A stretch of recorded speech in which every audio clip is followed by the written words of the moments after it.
Warren, welcome. I'm so excited that you're on here, Man, man. thank you for giving me this opportunity. It further invests me in my own recovery. You know what I'm saying? We talked about that a little bit last night. I had some trepidation. Good friend of mine, a guy I've known that I used with back in the day, that's 20 years clean and sober.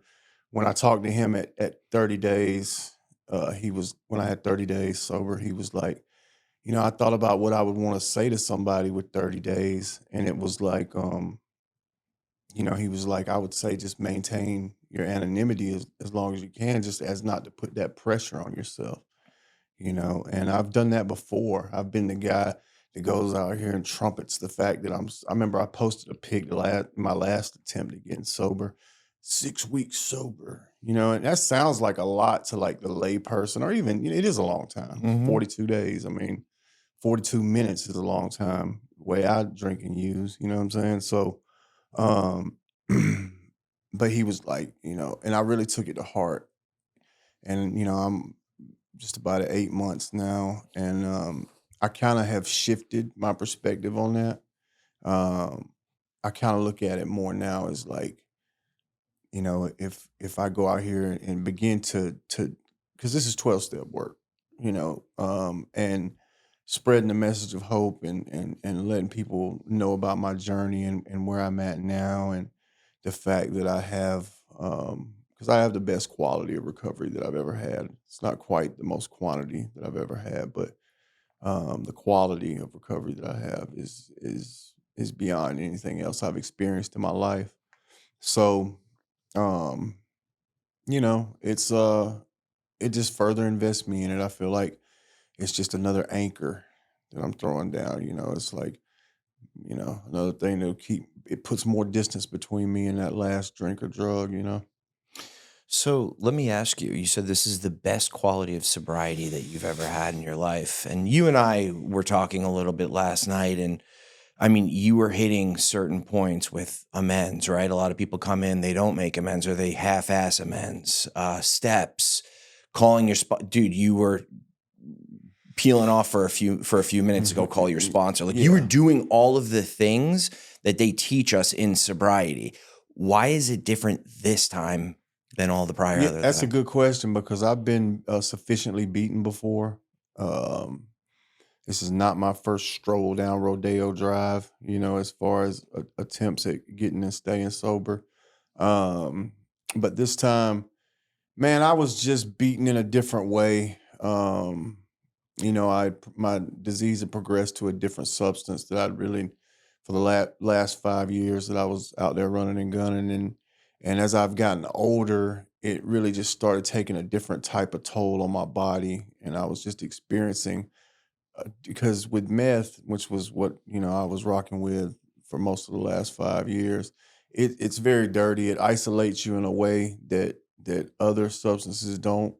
I went 2 years without talking to my family, to my best friend who's also in recovery. Um, and it's just, man, I was spiritually bankrupt. I'd say spiritually dead, pretty much, completely shut off from the sunlight of the spirit. Like I told you last night, I didn't. It's not that I didn't wasn't willing to believe in a power greater than myself. I just didn't care. Mhm. I was just at that point, and I ended up going to treatment out in Utah, and the circumstances surrounding me getting out to Utah were pretty uh, remarkable in their own right. Um, and I just when I got to treatment, you do the step packets in there, and that's cool. It's very informative. I learned a lot of information, but I knew I needed to get a sponsor outside of the treatment center that was going to take me through the book, and that was like the one thing that I knew, because my body had broken down. I had had a mini stroke in my active alcoholism and addiction. And you didn't know I about it didn't too, even know right? it. I didn't know. I didn't know I had a stroke. I just knew that my body, the right side of my body, was not working as I'm right-handed. When I first got the treatment, I was working out and I noticed my right arm was weaker than my left arm. And I was like, what the? And I knew that I had been, because I had an ankle injury too that I just junkied up, like just butchered. Was supposed to wear the boot for like 12 weeks, wore it for like 3 weeks. Was too cool for that shit, you know? And so yeah, I had an injury that I started favoring my right leg when I walked, but as a result of the mini stroke and combined with that, by the time I got the treatment, I was on a walker. I couldn't walk at all, really. Mm. It was like I was 87 years old. And then I just kind of started like the process of just walking on a treadmill. And I'd say I'm at about 75 or 80% with Yeah. that now. My walking has it's amazing when you stop putting poison in your body. That's cutting off the bleeding is like Mm. that's the first big thing that we need to accomplish. And I absolutely had to go to treatment to do that. And yeah, so to get back to your question, I know I got all tangential there for a moment.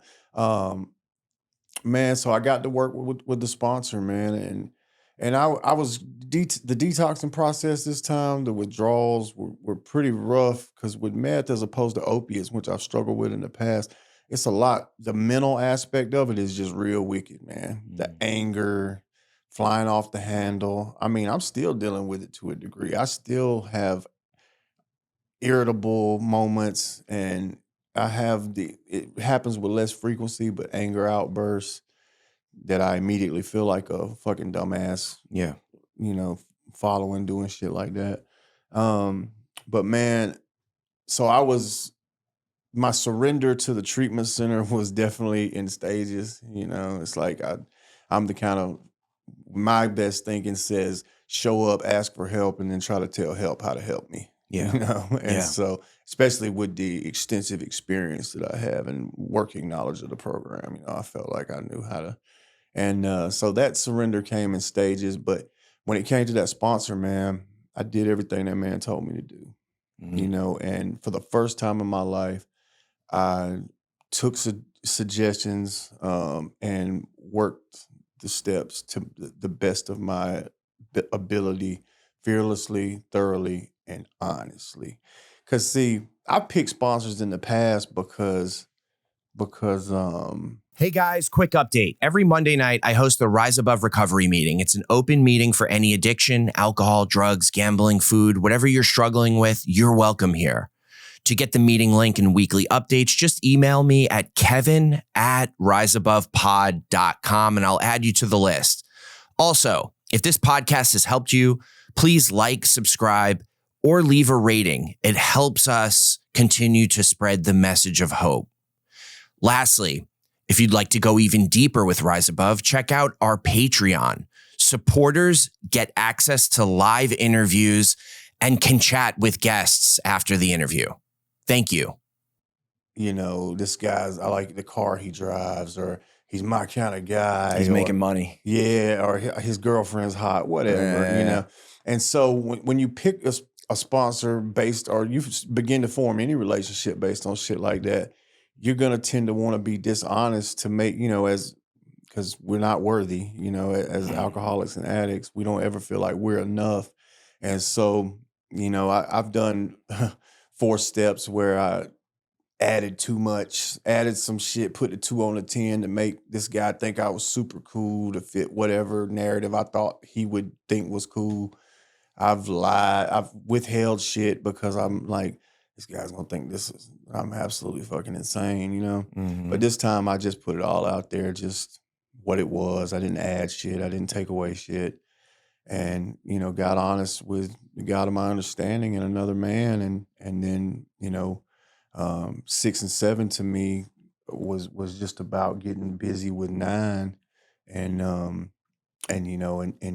starting the process of becoming more aware as a result of doing that work. And I've done probably about, to be honest, about 6 or 7 out of probably about 50 amends that I need to make. Mm-hmm. But I got to take a couple trips, but man, just even getting into the process as much as I have, I've gained a measure of peace and a measure of freedom. And really, my relationship with my sponsor is like this: we have nothing in common outside of this shit, And he has, when I was, going through the sponsor selection process, it was like, man, he had just a type of peace, man, and just hearing his story, like how far down the scale he's gone and what God's done in his life to restore a lot of things that you wouldn't have thought were able to be restored. And it's just really powerful to me, man. And he hasn't bullshitted me yet. He hasn't told me to do anything yet that wasn't ultimately beneficial to me. So that's really what I would say. I've had great sponsors in the past, but I just probably didn't do everything. It's Mm-hmm. just like with the whole concept of a higher power. Like I'll give God, and God is just a word to me for this power. A lot of people trip on that word. But I'll give God everything but my finances and my sexual shit. You know what I mean? Like, Mm-hmm. and that's half measures. The result was nil. Mm-hmm. Um, and I kind of just fully surrendered. Not There's a difference between surrender and compliance, and I really just fully surrendered this time. And and the first example of me being aligned with God's will as compared to my own will was when it was like, I'm gonna move to fucking Utah. Cause that can't be my will. That's gotta be God's will. So Country boy out in and so I'm loving it out there, man. I've worked hard to immerse myself in the recovery community out there in the area where I'm at, and got a lot of great relationships and friendships and brotherhood with some guys, and it just continues to grow. And I just feel like I'd be a fool to leave. Um, at least I'm gonna stay out there for at least a year or two. It's crazy because you talk about picking a sponsor, for the wrong reasons, and then not being maybe fully honest with that sponsor because you want to sound cool or, save face or whatever it is. I have had that same experience, and it's like you've accomplished all of these things in your life, these huge milestones that people would kill to accomplish through hard work, but the average person would think you're already cool, right? So your Yeah. thinking is no different than my But I thinking. think that it's like the perception of what I think other people's perceptions is of Yes. me. It's not like Yes. I feel like they would expect more, like No matter what. Oh, I yeah. have a job at Google. People are going to think more, Yeah. expect Yep. more out of me. Absolutely. So So, but think how that's a fool's errand, because think about it, like that's me trying to predict what you're thinking, right. which is something we just do, but there's no fruit on that tree. No, the disease does not discriminate no matter what. Absolutely not. And it's still putting motherfuckers in the ground, and it's still active, with this alcoholic for sure. And man, and it just manifests itself in different ways. It's constantly trying. I had a therapist tell me one time, he said, the fact is you just have a part of your brain that wants you to be unhappy. He used to call it the saboteur. It's like things are going great, new relationship, whatever. Okay, 6 weeks in, it's time to fuck some shit up. And that just because when I think about active addiction, it was horrible, horrible, horrible. But there's still certain aspects of it that are very appealing to me. Number one, the irresponsibility. Just doing what the fuck I want, when the fuck I want. There's no alternative to the Warren plan, and I'm content just sitting in this fucking hotel room, fucking snorting meth and drinking vodka and just kicking it off in Warren land, Mm. and not being responsible, because I always felt like there was two dichotomies to my spirit prior to me achieving a spiritual solution that can sustain me. So the dichotomy was there's like the sober me that still hasn't really filled that void that we all have inside us with a spiritual solution. So basically, I've just taken away the only solution that I've ever known, which was drugs and alcohol. Mhm. And that solution turned on me, stopped being a solution, but I still knew it had worked at one point. So that obsession of like, maybe if I can just figure out the right combination, it'll work again like it has, and just quiet this beast inside of me. And that guy, my whole life's burning down around me, and everybody's so concerned, but I'm kind of having the time of my fucking life. Yeah. And then there's the sober guy that, you know, my life is starting to replenish itself. I'm getting some things again, and I'm getting up, I'm punctual, I'm getting up, I'm going to the gym, and everybody's like so proud of me, but I'm fucking miserable, Mm. and I'm basically was just white knuckling it, and biding my time. But this time is different. And I guess that ultimately answers the question you asked me about what's different, the quality of my recovery this time. Is I don't think I ever really accepted that the only solution was a spiritual one. It's like because I have this tendency to want to intellectualize the God thing, because we talked last night about I'm a hey, YouTube wormholes, baby, the Anunnaki. Hey, any of that shit, we can talk about it. Aliens, like biblical stuff, like whatever you want a wormhole about, I'm down for it. But even though the spiritual solution contained within the 12 steps is something that I would most want to try to intellectualize, it's the thing that I can least intellectualize. So all that trying to figure out, like I really don't like in the third step, like especially like in treatment centers and stuff, like who is your God? What are the characteristics of the God of your understanding? What's up, lady? And so it's like it doesn't matter. You know what I'm saying? It doesn't matter. That's an academic debate, within Mm. your own head of trying to we're never going to figure out the exact nature of whatever this power is, but it's Mm. there and it's accessible. And I can confirm that. And it's loving and caring. And it's done for me what I could not do for myself. And I'll say that really the second step to me, the first step is me plus drugs equals fucked up shit unfailingly. The second I put minor mood altering substances in my body, the clock starts ticking until hell arrives. Behold the pale horse, motherfucker. And the second part of step one, which I've struggled with at times in my life, is that my life is not manageable by me alone, whether I'm drunk or sober, brother. You know what I'm saying? Like, I always was like, for a long time, I was clear on the first part of the first step. I knew that when I put that shit in my body, man, it's about to transpire around this motherfucker. Mm. But the fact was, because I couldn't find or was unwilling to pursue the spiritual solution, I would live myself into corners where I had no choice but because I'm gonna pick up this shit or that shit. This hole in my soul's got to get filled with something. You feel me? Mm. And so that was the deal with that. So the second part of the I can't manage my own life, I start getting some things, some outward shit going, maybe a little bit of the inside job is getting done. And then I think I can manage my life again. I don't think I need to do this part of what's been suggested to me. Mm. And Take your will and then back. the second step to me is honestly just, man, I am my plan is not working. The Warren plan has produced nothing but horrible results in my life, in spite of me being this brilliant motherfucker, because nobody on this planet can think more highly and lowly of themselves than me. And so,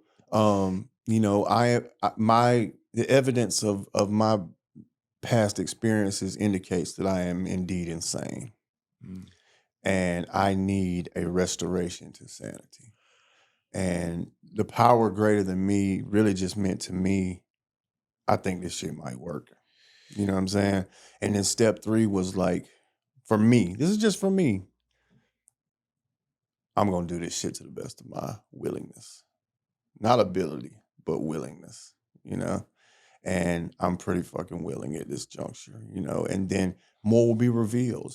And I start going through the motions of praying and trying to meditate and you start seeing favorable results from it and it just grows and grows and grows because what I feed in my own spirit will flourish and what I starve will die. Mm. And so if I continue to feed the spiritual aspect of who I am, it's going to grow and flourish, just like if I'm out there running and gunning and I'm not feeding it and I'm putting that bullshit in my body, it's going to my world's going to become a darker and darker place. Mm. It's got to fuck you up though. Like, all right, let's go back to 2006. You have a number one hit out. You arguably on top of the world, right? Are you drinking and drugging at that point? Yeah, like crazy. Yeah. So how can one admit that their life is unmanageable? And how can, I mean, you just said Warrensville, like Warrensville got you to the height of success in 2006. So how does, I mean, clearly you didn't get sober then, so I I understand. think it was a lot of God's will too. I think it was just my journey. But Warren put a lot of his shit in the mix, and that's where things got complicated. Yeah. Because um, I just can't take God out of that equation. And we could have a debate as to whether or not the whole journey with Bubba Right. Sparxxx has been a blessing or a curse.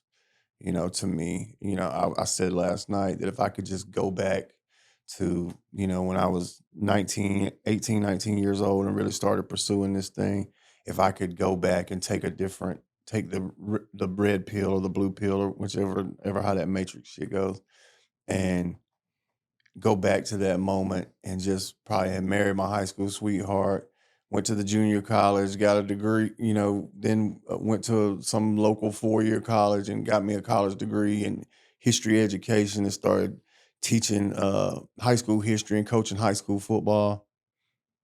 Man, I probably would take that pill at this point in time. It's not an option. It's not on the table. Now, my spirit did always yearn for more, and that has to be a God thing, because that's before I ever picked up a drink or drug, just like the emptiness that I felt inside was. So I think to a degree I was trying to fill it with that. Like I felt like if I could just accomplish, I wanted to do something great. I wanted to set myself apart. And there's some ego in that too, but uh, I also feel like it was for the good. Like I feel like I wanted to bring something positive to the world, Mm. just make a contribution. And so if I did go back and I took the pill and I was a high school football coach, I would never know this thing that I know now. I obviously couldn't go back if I still knew this because I'd be bored and want to jump off a bridge in 2 weeks. You know what I'm saying? But sometimes I just think about that. It's a fruitless pursuit, but I do just think like and maybe who knows? I probably would have still ended up drinking too much and being an alcoholic and just having a different story. You know what I mean? Like who knows? But or maybe I would have never been blessed enough to go through the hell that I had to go through to make it to a point where I had no choice other than to pursue a spiritual solution. Yeah. But to go back to 2006, man, I hate to say it, it was a horrible time. Um, I developed an opiate addiction. I was partying. I've talked about it before on different interviews. Was in the snowmobile accident up in Canada, ice fishing with my best friend, Big Steve, and his ex. Well, God bless the dead. His father-in-law that passed, Mm. Big John, and we were up there, and I got in an accident. And anyway, I had messed around with opiates, but they prescribed me like multiple opiates for a long period of time, and I didn't really know much about dope sickness or withdrawals or anything like that. And yeah, I was on tour and ran out of the prescriptions ran out or whatever, and I experienced withdrawals for like hardcore withdrawals, and was like, wow, I need to do this is like '04, and I'm like, I need to do something about this. When I get home at the end of the tour, I'll get myself together. But right now, I'm just gonna go ask somebody else on the tour for some more pills. I was on tour with Blink 182 actually, Hmm. and of course, fast forward 2 years, I'm still ripping and running by them in the streets or whatever.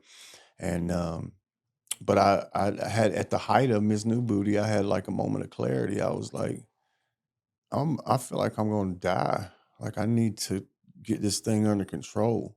So I went to treatment in Tampa, Florida, and at the height, a lot of money, a lot of money I had on the books for shows that we basically canceled, and I went away and had no intention of getting completely sober.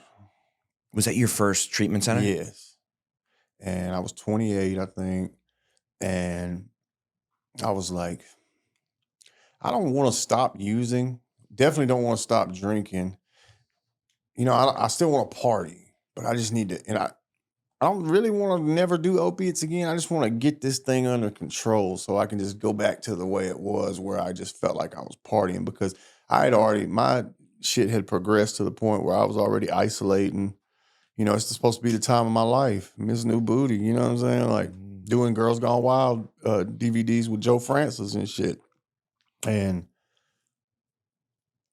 kicking it with the Yin Yang Twins all the time, but I had a lot of my best friends to this day out on the road with me, um, and just not enjoying it one bit. And so, I really just wanted to get back to where I could just party with everybody and be like them, and it be normal, quote unquote. And yeah, and then I get the treatment, and they're like, "Nope, you have a disease. You have to stop putting all minor mood altering substances in your body." And I bought into a degree. It was suggested to me in that treatment stay that I moved to Tampa. So I was like, hell yeah, I had plenty of money. Let's go to Tampa. Got me a condo on Harbor Island, kicking it in sobriety. But that second part of step one, at a certain point I started, because Tampa and Atlanta, the two places or two of the places I live, strip club capitals. Mm. And so I started going to strip clubs and, just hanging out on the fringes. And that was also coincided with the height of the pill mill era in Florida. And prior to that, I had mostly just used like Lortab, Vicodins, some Oxy. But at that point, I got introduced to Roxy's. Perk 30 blues. Perk 30s, yeah, without the aspirin in them. And one night it just sounded like a good, hey, let me get a couple of them. And I'm a snorter. Dude, those things are fucking amazing. Yeah, I like to snort shit. So I crushed up one and snorted it, dude. Hey, I had my solution again. Yeah. And then I end up, now I have, God bless my sponsor at that time, but I'm doing my fifth step at his house, and I'm going in the bathroom, crushing up Roxy's. About a week later. It's funny now because you're sober, but that's fucking insanity. And to be honest, man, like, the only person I was fooling was myself. Right. So about a week later, he's like, man, just call me when you're ready, brother. And yeah, and so I did the dance in Tampa for a while, and I ended up back in rehab again at the same treatment center about 2 years later. And this time I was a little more surrendered. I ended up staying in their sober living for a few months, and ended up relapsing in treatment that time. Once again, I got to a point where I felt like the Warren plan did have some benefits, and it's been women for me, and strip clubs, and just the life. For me, a few times. Yeah. If I honestly reflect. And yeah, it was the same deal. started hanging with a guy I was in treatment with. God bless the dead. I got so many people that I went through treatment with, that I've been close with, that have Died over the died years. as a direct result of this disease. You know, but you know, we all suffer from terminal uniqueness. You know, it could happen to anybody. Not gonna happen to me. Mm, And yeah, it's unfortunate, man.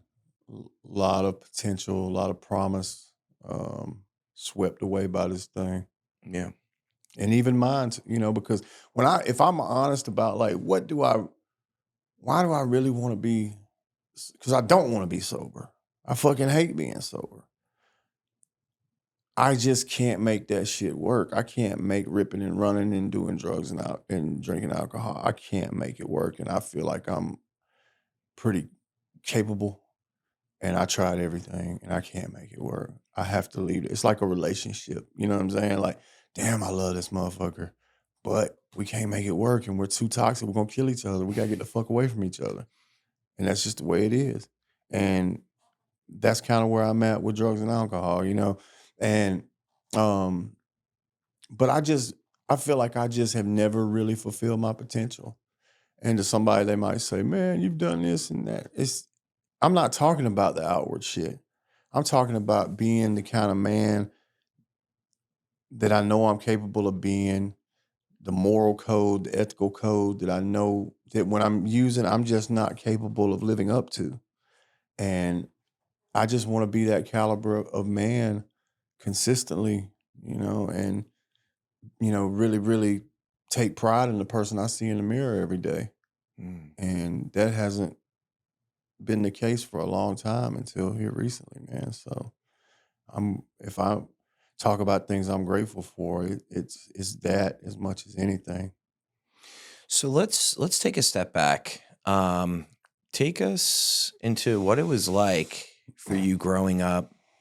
Family dynamic. You grew up in Georgia. Is Yeah, it I right grew up outside? on a farm in near LaGrange, Georgia, which is about 60 miles southwest of Atlanta. Mhm. Um, I had two older brothers and two older sisters, each a boy and a girl, each from a previous marriage of my parents. My parents were gone working all the time when I was young, and all my siblings were like a minimum of like 7 years older than me. And so I really, in therapeutic terms, you could say I was emotionally abandoned. My folks just had to work. You know what I'm Yeah. saying? And you know, I grew up in the era also of like what do you call it? I got my ass beat. You know what I'm saying? Like, Mm. I mean, I wouldn't say I got my ass beat. It was just normal for those times. You know, the belt, you know, sometimes a little more, you know what I'm saying? Like it was just the way things were.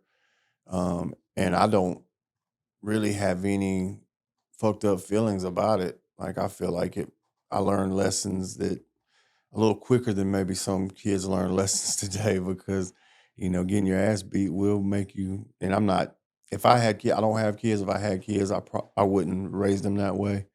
But that's just the way it was. And I was by myself a lot, and because I lived way out in the country, uh, the closest well, I had a couple friends that lived right around me, but I, sometimes I'd see them, but I'd go long periods of time without seeing them. My closest neighbor was about half a mile away. It was a older black couple, and their grandson would come stay with them sometimes. And that's actually the person, Dwayne Hollingsworth, that more or less introduced me to hip hop. Mm. And grateful for that. And so, man, I definitely love sports from a very young age. My father was a huge Alabama fan, Bear Bryant fan, and then he was the only Alabama fan, but my brothers and sisters were all Auburn fans. So I learned about that Alabama Auburn rivalry at a young age and just how serious it was. Um, you know, because me being I grew up an Alabama fan because of Mm. my dad, Then my childhood best friend, Stephen Herndon, ended up going to Georgia, and I moved to Athens. And just when I was up there, I just knew the players, and I just got really attached to Georgia football. And so, my heart came back home to my home state. But man, and I was well liked in school. Um, People liked me. I guess, yeah, I was popular. Um, but I never felt worthy of it. You know what I'm saying? Like I just always felt like I was a fraud, man. Like even as a child, and then me being a white boy that was a rapper, that was a big part of me. Just Amplifying it. yeah, because it wasn't where you just throw a rock and hit 7 white rappers like it is today. You know what I'm saying? And and so yeah, man, I was I was an addict. I had the disease of addiction was active in my life long before I ever picked up a drug. Mm. And then I played football, and You were pretty good. I was pretty good. But once again, my best friend, I go off to this little small school and try to play. Your boy goes to the NFL. And he was also one of the top 100 most highly recruited players in the country. Yeah. And so I'm comparing myself to that, and feeling inadequate. I had started, dabbling with writing some raps, and I'd rap for my friends, and maybe a little show, whatever here and there. This is in high school? Yeah. Okay. And I knew I was pretty good. I had a couple battles like in the weight room, like type stuff, and won, and everybody, whoa, and I felt pretty good about that. But at that time, a white boy, in LaGrange, Georgia, at Troop High School, like it just wasn't the move. And I was definitely more known as a football player. Mm. And that was more my identity. But so you go on and play college football. A lot of people don't know that about you. Well, it's on my Wikipedia page, but I went for like 37 seconds, bro. You know what I'm saying? Like I was still in love with my high school sweetheart. And so, I came back home and, started getting in trouble. Was going to like junior college, working and stuff like that, but starting to experiment with because in high school we played ball, man. I didn't drink at all. I never got drunk until the spring break of my junior year of high school. I was like 17 years old when I got drunk for the first time. Yeah, that's late. And we funneled like 12 Zimas. And there was like 30 minutes of, oh my God, and then vomiting all night. And then waking up the next day and not being discouraged by that whatsoever, and back to it. And really, I probably could have went to like a bigger school than the one I went to, but I got injured my senior year and had some different people recruiting me. Like up there where you played, Hofstra, I think, was like recruiting me or whatever. And oh wow, yeah, and Hofstra's a great school. Yeah, man, like some other like 1AA schools or it's FCS now. I ended up going D2 to this little place, but so I get hurt my senior year. Our season, like we started the year ranked like number 3 in the state. Had all these returning people. We ended up with like a rash of injuries that year. Ended up going like 5-5, missed the playoffs. I missed like the second half of the season. It was very disappointing. And so I started drinking. I drink before school sometimes. I remember I showed up at a basketball game, drunk as hell, and I'm sitting there talking to one of the football coaches, and he realizes I'm drunk, and he's like, "You need to go home right now." He's like, "If you ever show up like that again, I'm calling your daddy." He knew Jimmy Mathis, it'd be bad. We'd have a real situation, and so yeah. And so when I came back home, me and my boy, we started popping some acid, mushrooms, smoking weed. I never liked weed. It's just that different people got different brain chemistry. Weed don't agree with my brain chemistry. It just don't. And I've tried and tried and tried to be a weed smoker. And if I liked it like that, I probably might be smoking it right now. I might be California sober like some of these people out here, you know what I'm saying? But weed is always gonna make me feel a little uncomfortable and want to go get something that'll make me comfortable Mm-hmm. because the phenomenon of craving has Yep. been released. And yeah, and my then I moved to Athens. I lived with the guy first. I lived with the guy that became my manager, Bobby Stamps, and his mom until this apartment came open with my best friend. And I moved over there and I'm living with football players. And that's more like a keg party type thing. Then I get this girlfriend who was from the suburbs of Atlanta. Like, we grew up in the land beyond the like, it ain't really nobody have too much down there where I grew up. It was 50% black, 50% white. Not a lot of people really had anything, you know what I'm saying? And so I'm around all these suburban kids with BMWs. Their college is paid for. They're getting like 500 a week spending money, and they do drugs. And so I kind of detached, but I'm starting to also pursue my musical shit a little more seriously at this point too. So an Eminem had come out, and the drug shit, like just that first Eminem album with the Vicodin on the cover. It's like, and Mm-hmm. I just felt like that's what people that pursue especially a white boy that's pursuing a career in hip hop, or music, period. Like that's how you live. You just ride, you just fly by the seat of your pants, reckless abandon. If you got it, I'm gonna do it. Type shit. And man, and I met my boy Chunky Trey, man, Trey T, who is I think he's probably about 10 years sober now, and he introduced me, and I'm not blaming him because I was a very willing participant, but he introduced me to pretty much the cocaine, Xanax, mescaline, the first few times I did opiates and shit like that. And we just partied and partied and partied. And me and her ended up breaking up. Melanie, she wouldn't mind me saying her name, was super cool today. She's married with kids and stuff. And and yeah, but that kind of during that period, man, that's when I made it happen.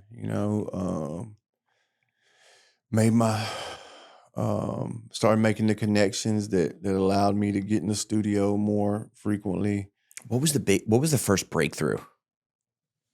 I mean, like personally, or you mean like how did I get signed? Yeah, how did you get We signed? had put out a CD independently around Georgia, man. And I always tell people, like, if you're trying to figure out a marketing plan for music and shit like that, that's cool. But there's the best marketing plan is something being the shit.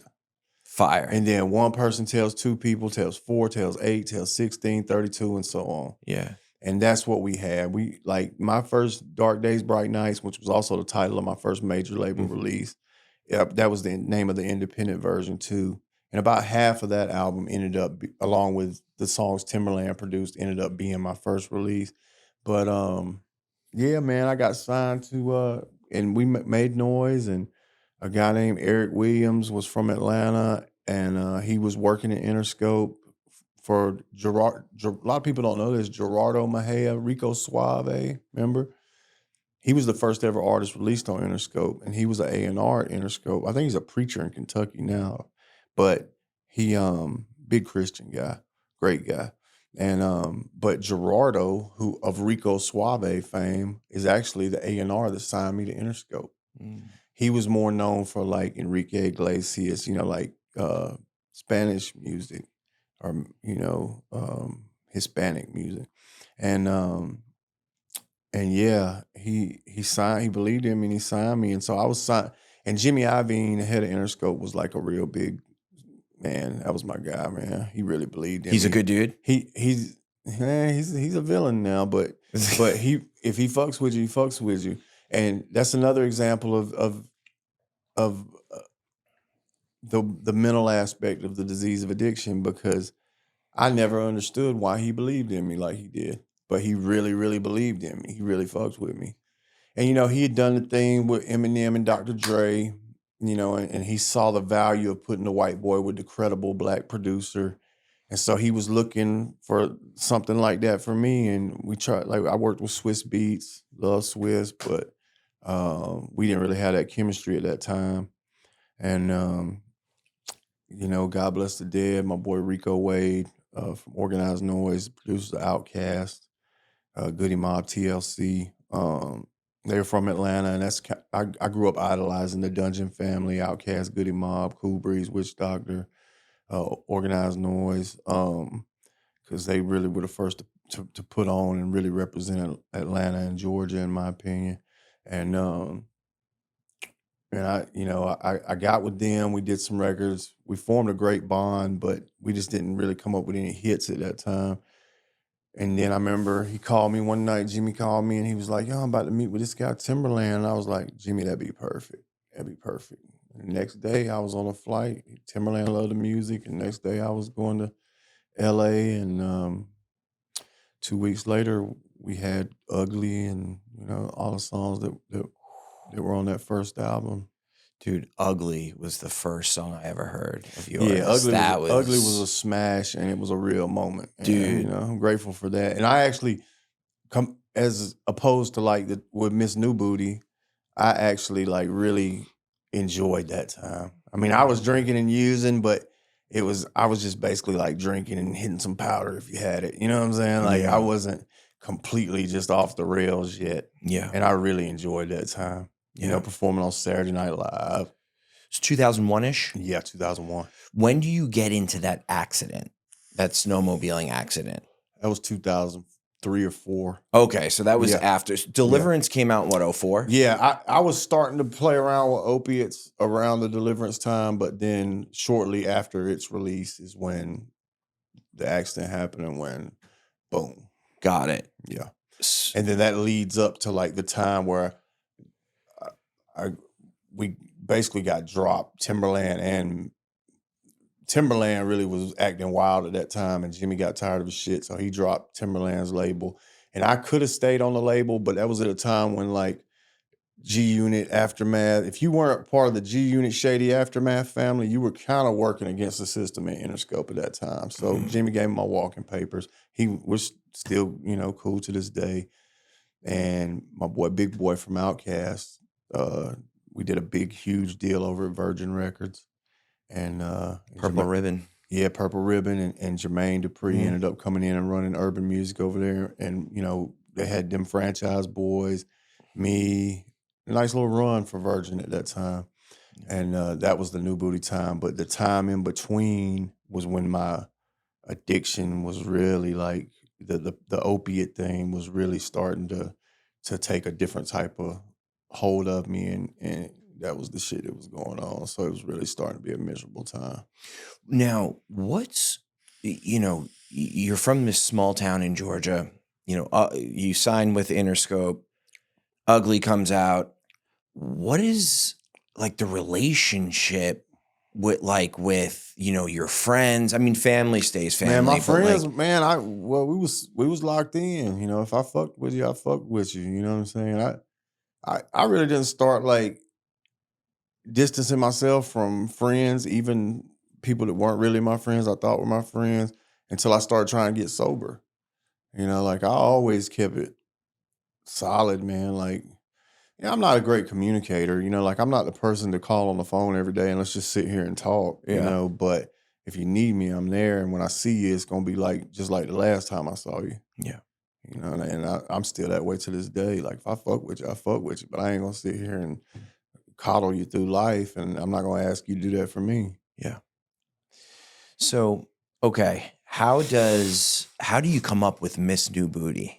Me and Mr. Collie Park, the producer of the Yin Yang Twins, he put Soulja Boy on, countless others. We knew we wanted to get in and do a record. I had a great album, but I didn't really have like a hit. And Ugly was a club banger. I got into clubs and made a lot of club money. And then when I did Deliverance, it was a lot more boutique-y. You know what I'm saying? I'm doing a lot more college, trying to have a band and stuff. And it didn't, so it didn't, Deliverance is critically acclaimed. It's endured over time. It's great. It's your best album. It planted seeds that became country rap. I don't care what nobody says. And I carried that country rap flag all by myself for a long time. Yeah. And then, I was kind of getting in the poorhouse. with it. And so I wanted another club hit. Mm. And then, me and Mr. Collie Park went to the strip club for the session, came up with Miss New Booty, you know what I'm saying, from Players Club.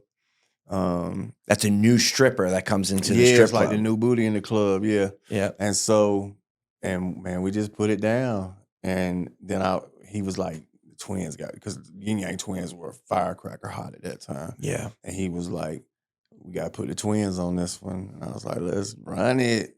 And then shit. I mean, it's one of them, it's the only song I've ever recorded, I think. Well, Ugly maybe, but that I just knew the night it was recorded, this is a fucking smash. Yeah.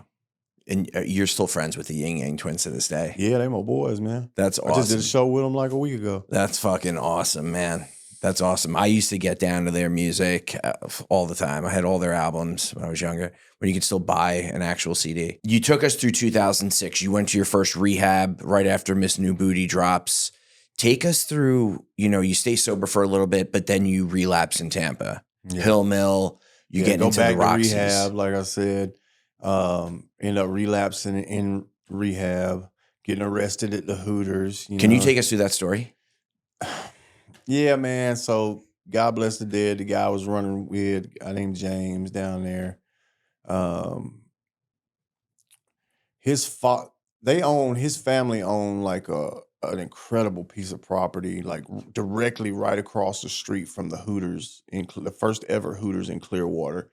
And it was like 5 or 6 acres right on the bay, like 3 different houses on the property. And so we're in one house, but his father's dying of cancer, like in the other house. And so we would leave the treatment center on pass saying we were going to take care of his. And this is just, if you're not an addict, you might judge this. If you are an addict, you probably won't. And it's just that simple. But we're going over there and we're really just partying all weekend. And then we come back to the treatment center on Monday. And I had got in so good with the dude at the treatment center that because you would have a color where they would make you piss, you know what I'm saying? And like mine was magenta, then like turquoise, lavender, whatever. And I got in so good with the dude because I've been there for like 6, 7 months, whatever. And he lets me pick the colors. You know what I'm saying? So we going and balling out, coming back, sitting in groups. It's just stupid. Like nothing was making me like I wasn't court ordered to the motherfucker. You know what I'm saying? Like, yeah. It's just I'm just trying to like I don't know what I'm doing. It's like I guess this is just gonna be for a period of time, man. I'm really gonna stay being sober. I just needed this relief. And yeah, so he we start, we're just doing that probably for about 2 months. Finally, the dude gets hip. Like, realize I never pick my own color.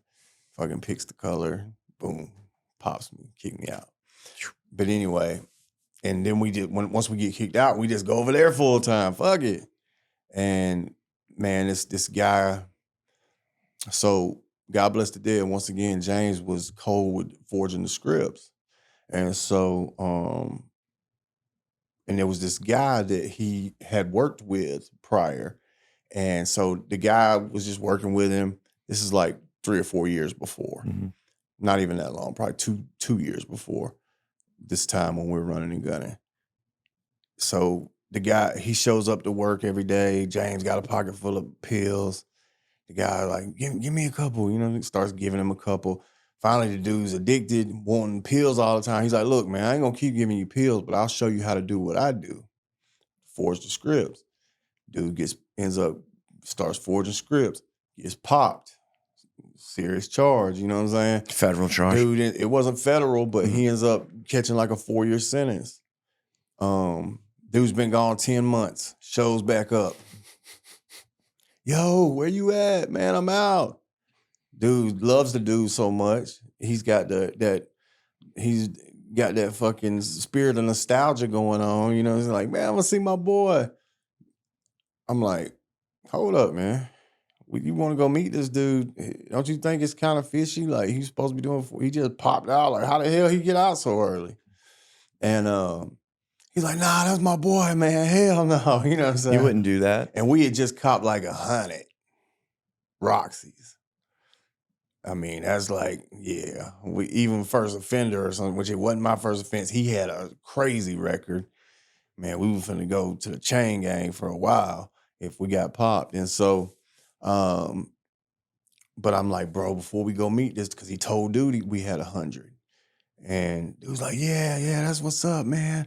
Just meet me, bring me some, meet me at Hooters, whatever. And we go, but before we went to the Hooters, I was like, boy, we finna at least we're gonna drop off most of these motherfuckers. And we each took like 4 or 5 up there, which you get down to that amount, they catch you with that. But they had the whole sting operation set up. So we walk in. I was dealing with like 3 chicks that worked at this Hooters at the time. And one of them comes and sits down. We sitting there eating. And I had noticed James, my boy, God bless the dead once again, died as a direct result of this addiction. Let that be said. Dude I was running with, thick as thieves. And but he tried to get to do some pills, dude. I get them later. And I was like, that's fishy as a damn mackerel. And so the girl sitting there, she's like, man, what's up with this bitch over here? She keep looking at you like, and it was like some like short hair, like real masculine looking woman, but in plain clothes. I'm like, I don't fucking know. You know, I was lit at the time. So I'm just thinking she just looking at Bubba Sparxxx or whatever. Yeah. All of a sudden, some actual cops in uniforms come in. And they come, like I said, we was sitting in a part of Hooters where like you had to walk in. We was outside, but you had to walk in and go through the restaurant to get back out to where we were. And I'm like, I see the cops coming in. They coming in with purpose. You know what I'm saying? I'm like, man, they coming to get somebody. They ain't just coming to eat no wings, blah, blah, blah. We all laugh. It wasn't 45 seconds later. They all up on us, boy. And that was an undercover. The woman was an undercover. There was like 2 others in there. Man, it was like 7 o'clock at night, Friday night, busy as hell. Bubba Sparxxx get yoked up out on the sidewalk. They about break my back on the pavement because my boy he was facing all kind of shit. So he was trying to get rid of even what he had and run and shit. And I just was trying to get out of the way. It was like, he's running too. Bam! Boom. Yoked my ass. I broke my back. Yeah, so I caught that little charge. Yeah. You know, crooked ass cops. Like I said, it was Roxy's, but by the time it made, because it was on the 11 o'clock news, my folks coming back from a cruise into Tampa, they think I'm in rehab safe and sound. They cut on 11 o'clock news in the hotel. Rapper Bubba Sparxxx arrested at Hooters, you know. It was embarrassing as hell, but, you know, I ended up staying in the jail for, like, I didn't even call nobody when I went to jail. I was like, man, this is my fate. This is what I deserve. Fuck it, you know. And my boy James' mama ended up bailing me out like a week later or something like that. And yeah, I just gave a lawyer. I knew a good lawyer down there, my boy Pedro, and gave him like 10 racks and went back to Georgia, man. He ended up getting it thrown out. But the crooked ass cops, it was Roxy's, but by the time it hit the paper and I mean in the news and shit, and even in the report, they called it Transine. Weak ass little anti-anxiety shit.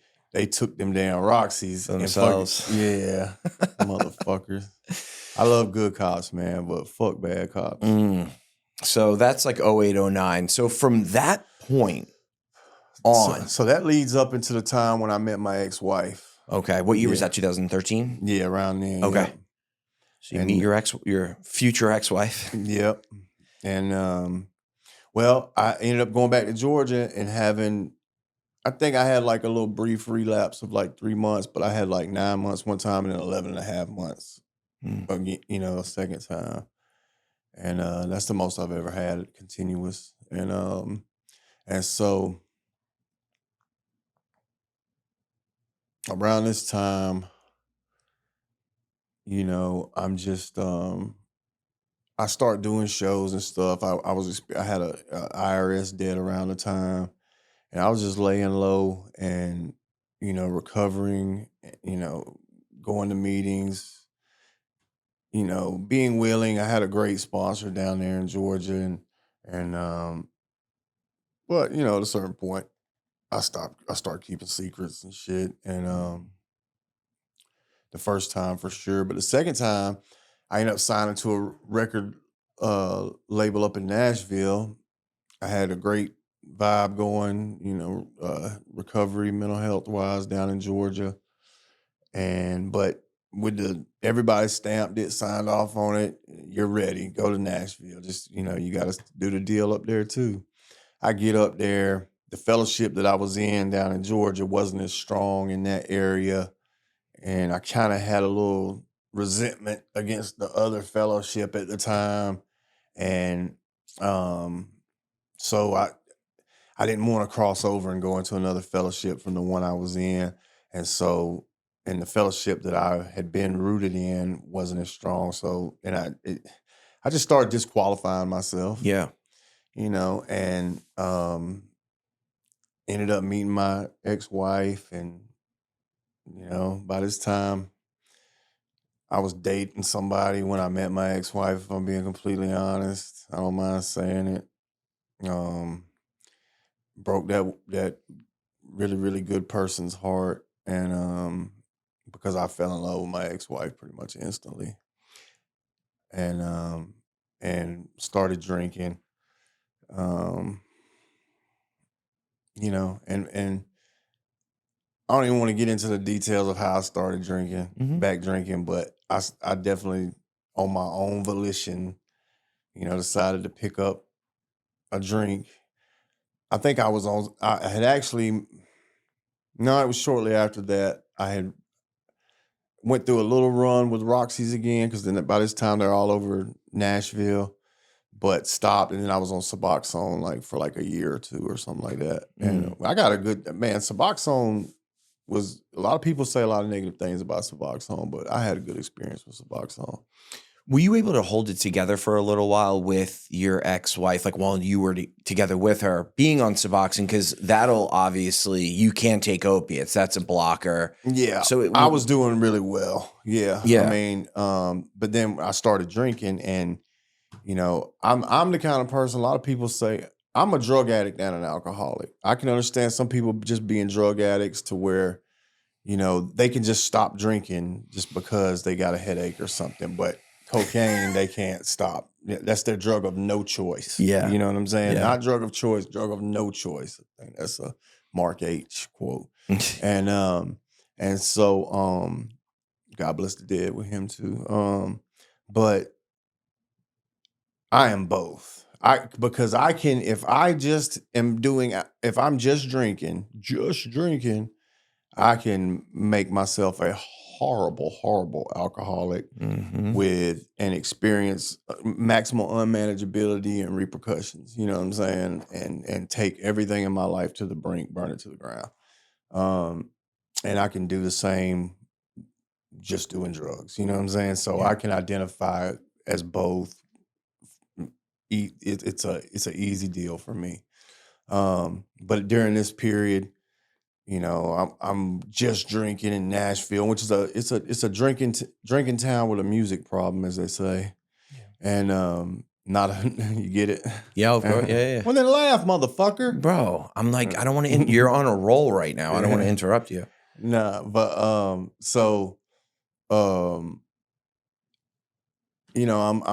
getting drunk and acting like an idiot and passing out up under the steps. Nobody at the bar. Nobody knows where I'm at. I wake up at 8 o'clock in the morning up under the fucking bar steps. Shit like that, Yeah. Treating my girlfriend / that became my wife, treating her horribly, in every imaginable way that a man can treat a woman horribly. And yeah, I ended up burning my marriage to the ground. By this time, I had started messing around with Adderall, got a script or something, I think. I just remember snorting 10 or 15 of them a day. Yeah.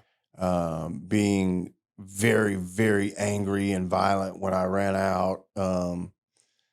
Then I evolved or progressed, I should say, into Molly maintenance.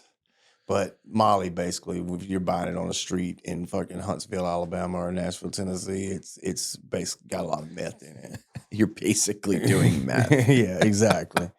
And then So the guy I'm getting the Molly from is like one day like, man, I ain't got that, but I got this other. And I'm like, well, just give it to me. And then I Let's go. holler when you get the other shit. And then 5 years later, Yeah. you know, I've been on that meth train for about 5 years. So I want to congratulate you on 8 months. And you heard it here first. I'm gonna come to Salt. If you celebrate a year, You might well go and book your flight, brother. I'm gonna go out and go to the meeting where you get your coin. Go ahead. Because you've never celebrated a year Never before, made right? it, dude. I've had between 9 months and a year 4 times. I've been trying to get a year for 20 years, man.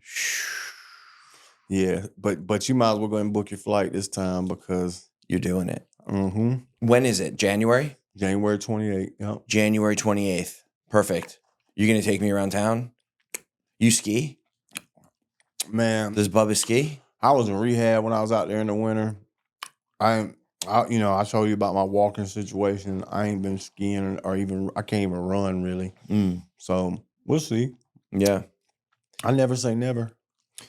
So on a daily basis, what do you do for your recovery? Like what tools have you implemented on a daily basis today to help keep you sober?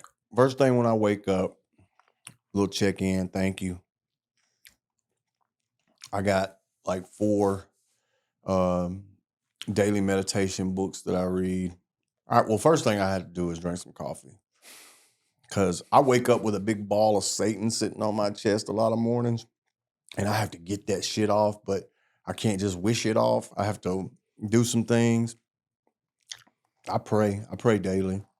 I check in with whatever that loving, caring power is that's greater than myself that just for the day has removed the obsession to drink and use drugs. And I do read my dailies. I listen to speaker tapes, man. Like me traveling a lot, not always able to make a meeting. We're going to a meeting tonight, though, right? Tomorrow night. Man, I'm going one tonight. I don't know about you. Yeah, I'll hook you up. I'll set you all up with it. All right, you just give me the address. Yeah, I got you. But because I love going to meetings in different places, man. You know, I love it. Because you get around the same motherfuckers all the time. You hear the same shit. It's good to hear some different shit. Yeah. But man, I'm a big speaker. I listen to different stuff besides just 12-step speaker tapes. But I listen to that a lot. I like a lot. Pretty much like on the treadmill in the gym, I'm listening to 12-step speakers. Yeah. But there's a Stoic philosophy. My boy Daniel put me on Stoic philosophy stuff that I really like that helps me. Working to maintain that conscious contact throughout the day. Even if it's just thy will be done, check in, even though I don't really like the thy and he and all that shit, because I get it. The book, this literature came to us from a period of time where it was you almost had to relate everything back to Christianity because it was so prevalent. And I get that, but I don't mind the word God. But the thy and him, and because I personally think that power is genderless, but that's just my shit. So I really work on checking in, man. I'm really focused on step 11, just maintaining that conscious contact, praying for knowledge of that power's will and hoping I can have the power to carry it out. I really focus on meeting that power, my higher power, not trying to shape that higher power to fit me, but trying to shape myself to fit that power. Yeah. And something that I probably need to work on is because, it's real easy to sit up in a meeting or be isolated and be in your little recovery world. And how does it translate to the way you interact with other people? Like always a good measuring stick for me is how do you interact with people not in the program? because when I see your face, I'm thinking spiritual principles. Like that's where we connect. That's what we do. So I'm gonna be on a certain principled vibe. But how do you deal with people that don't have a program? How do I interact with them? How much grace am I able to share? Am I able to extend the amount of grace that I would hope somebody would extend me? And that goes a long way to you know, actually seeing how the shit is really translating to your actual life. Yeah. Do you work with others in the program? Man, I do. I'm kind of at that stage where people get my number and they don't call me and I get resentful. Then my sponsor tells me like 95% of people are gonna do that. They're gonna get your number Of and they're never gonna course. call you. Of course. Or they're staying in Utah, being so closely related to the treatment center. They're only staying in Utah 30 days. Then they're gone. Yeah, then they're gone. Stuff like that. Yeah. But I haven't had the opportunity to actually take somebody all the way through the 12 steps yet. But I'm eager. Yeah. And there's other ways to do 12-step work and carry the message besides just sponsorship. Yeah. I mean, outside of the program, you're here today. But I am a big believer in sponsorship. Yeah. Like sponsorship is very, very important. I have a sponsor who has a sponsor who has a sponsor. Like, and I make myself as available as I can. I'm even proactive. I'll it's like the old days out there in Utah where we at. Motherfuckers go fishing for sponsees. Like my sponsor came up to me and said, "Man, like what you shared in the meeting when we first connected." He's like, if you want, I'll take you through the book. And I was like, "What is this dude doing?" I'm supposed to ask, but he trying to stay sober. That's what he's trying to do. He's trying to get a motherfucker that wants, to do something that he can work with, because that's how we keep it. And it really, to make that transfer of understanding in my mind, it took me a little minute. But yeah, so I asked the dude the other night at me. I was like, "Man, you got a sponsor?" He's like, "Yeah, but all right, man." So Warren, I want to thank you. I want to thank you, Kevin, for doing what you're doing, for having the balls to pursue it, for being a stand-up guy with me. You about 6 for 6. You made me eat too much last night, but other than that, got nothing but good things to say about Mr. Lanning and Appreciate that, Rise man. Above podcast, man.